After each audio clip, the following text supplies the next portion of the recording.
Hello Taurus, this is a timeless love variant reading of yours. Please bear in mind a few things before we get into the reading. I am Master 7th, aka 7th. I read these energies for you should you want to know who she is, what she has to offer. I know that I am Master Healer that provides remote wellness and tarot intuitive insights. However, there's more details to be found via the link in the description box below. You'll also find various ways via other links to help you navigate this channel and gain access to my sister channel. For this reading might provide you universal justice should Taurus be in your Sun rising and or Jupiter position. Should it, however, be anywhere else in your chart that you're aware of, or just in general see yourself in search of emotional redemption, you may benefit from my sister channel as well.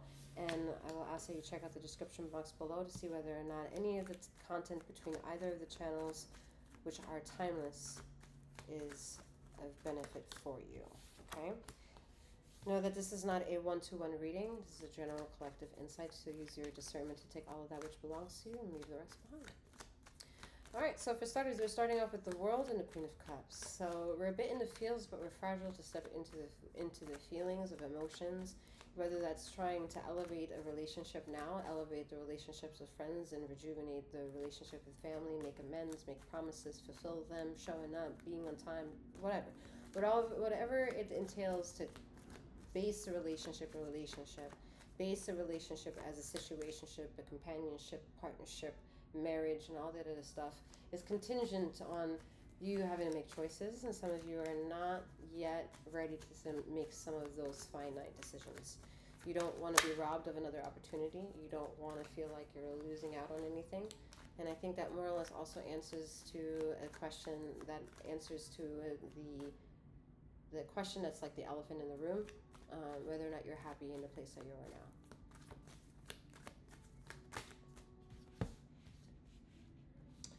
So we have the Fool with the Four of Swords, the Two of Cups, and the Queen of Swords. So yeah, it's a controversial energy in regards to love, right? Because of the Two of Cups energy. You're not sure whether or not the relationship that you're either aiming for or have right now, wherever that relationship resides, and your focus on it, and your attention to it, and your activity within it, is all based on how you want to see a version of your future self. However, your current self, your present self, is still in need to try to figure out why the Four of Swords is coming up and why it's blocking you from doing things that are pretty much in inevitable niche to always step towards and fulfilling for yourself. What's blocking you? What's resisting you? What's convincing you that you can't do that? What's convincing you that you can't do this better? What's convincing you, you know? What are the whispers rummaging through your world or your universe that is acting you to behave in the way you do? And you as Taurus more or less may have dabbled or dabble in tarot, and you may understand the Hierophant is a card through the major arcanas that were allotted to you, being that energy, okay? It is also due to the way energy unfolds through the annular cyclical cycle Earth vibrates, and what more or less constellation and stars are contingent to the wellness of Earth vibration and everything else involved. That not only is representative maybe to some of your personal interests due to Taurus being in your sun sign, or how optimistic you feel in Taurus being in your Jupiter sign, or how people feel gravitated to you because they love how you speak, and the wisdom and the stature and the deliverance and delivery you have, and that of which you believe in, and that it can really draw a crowd. That's all universal justice. That's all how life has either shown you how you're, me as a reader, by the way, seventh, not just any reader, me, seventh, that reads these energies, okay? So you may have a different opinion. Yet these energies that perpetuate an introductory of some kind does not necessarily mean that's who you are. And that's what's challenging taking the magnetism of what is around you and making that make sense internally to feel that same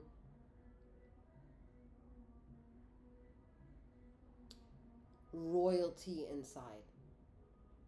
And that's where the second guessing comes a bit into play, where you see yourself maybe purposefully distracting yourself with many other things because you just don't either want to miss out on something, you don't want to commit to someone or something, and you want to play the field. And that has a lot to do with a certain narrative that you don't know if you can trust being like right here in your ear.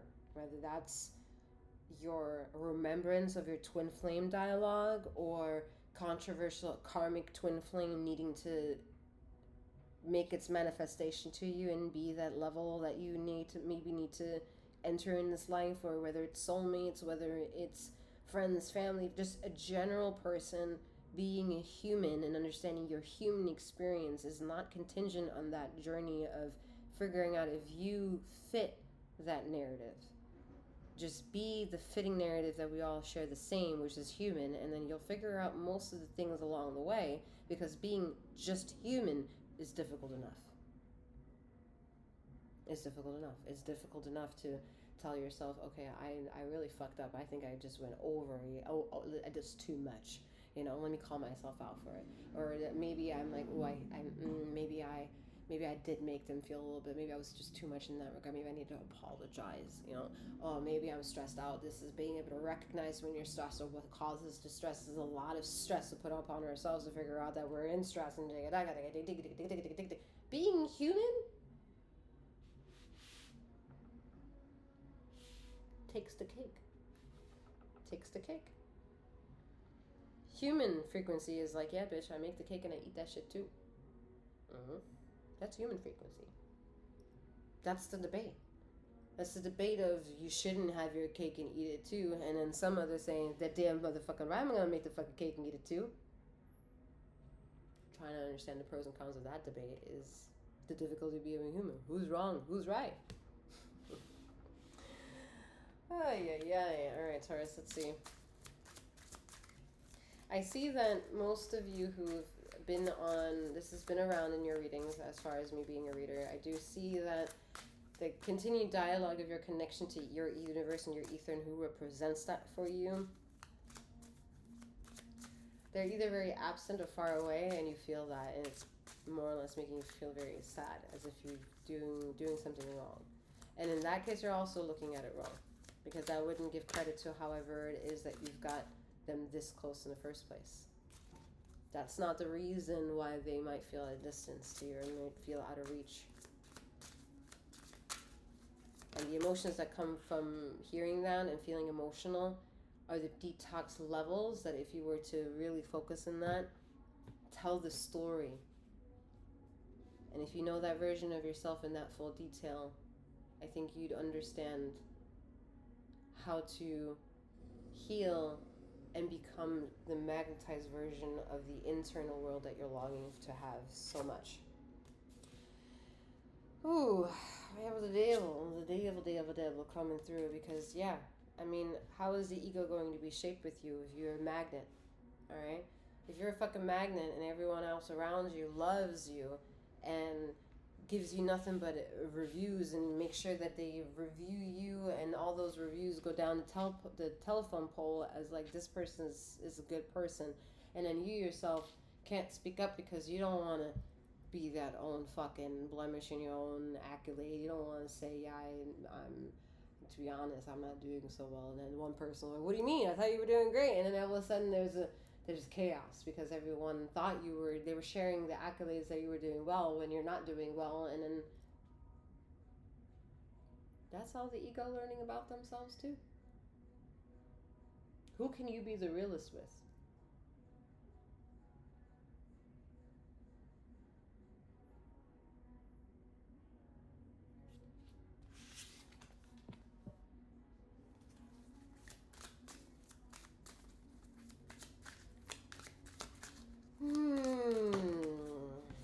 Some of you do sometimes cater to the darkness, and you do dabble with some satanic shit. I mean, whatever you do in your life is to your own calling. None of that is necessarily at all.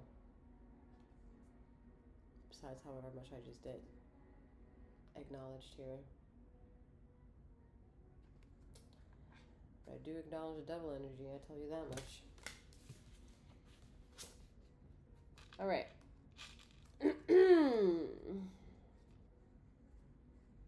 If you want to know a trickster energy about symbolism, go check out Cancer reading. What was the name? I don't know. I don't remember right now what the reading name is for Cancer. It's a Cancer Love Variant reading.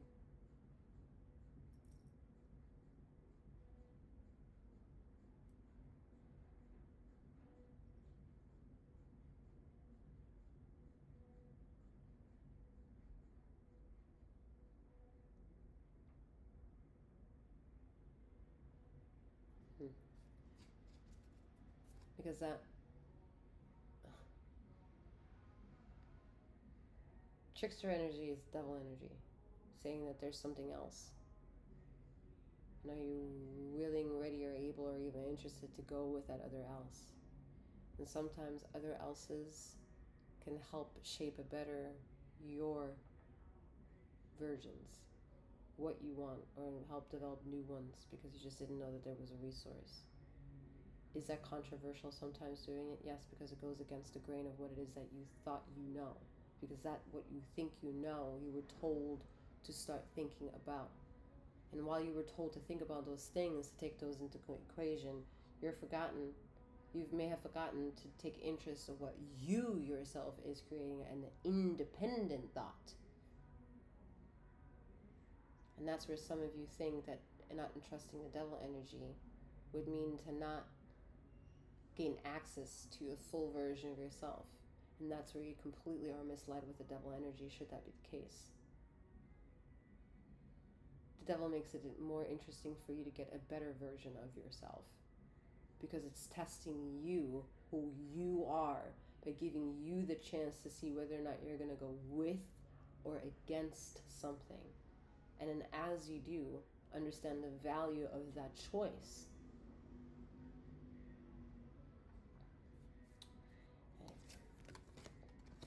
We have the Nine of Stones energy, and looks like 10 stones. 9 and 10. More earth energy. Sometimes this deck gets used because it wants to show a derivative and how something is contradicting itself. So what you think is a form of adding high vibrational value in your life could actually be the very thing in your way that's anchoring in your life. And that's to learn about that path or how it gets introduced, or could even be a footprint of a possibility, is however well you dance with the idea and see how it can represent itself. And then whether or not you're going to accept that as a version, how you're going to entertain that as a version of something, and if it leans to a truth or if it leans to a falsehood. Yet to accept that it also has an existence, it wants to take shape, it wants to have an identity. Your shadow wants to be recognized. Your ancestors, your spirit guides that you always go to when you pray or when you meditate, are contingent on wanting to deliver the same fucking message in moments where you think the devil is born. And sometimes going against something is going to actually exact the very thing that's needed to you and for you.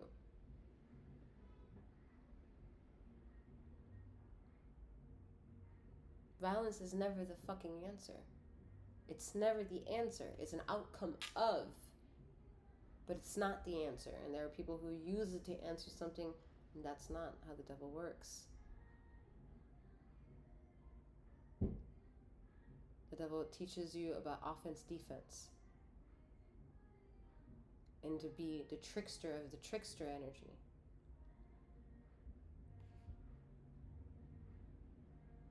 There's a very interesting movie that comes to mind now called Room that is maybe still on Netflix, and it's interesting. I think it would maybe bring a very interesting dialogue to how the reading is trying to also perpetuate what this energy is, the devil, and who the devil actually is,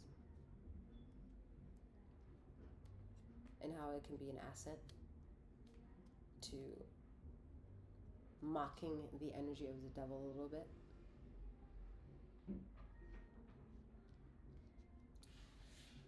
Alrighty. And with that, I'm wishing you a wonderful morning or night wherever you are in the ether of this time and space.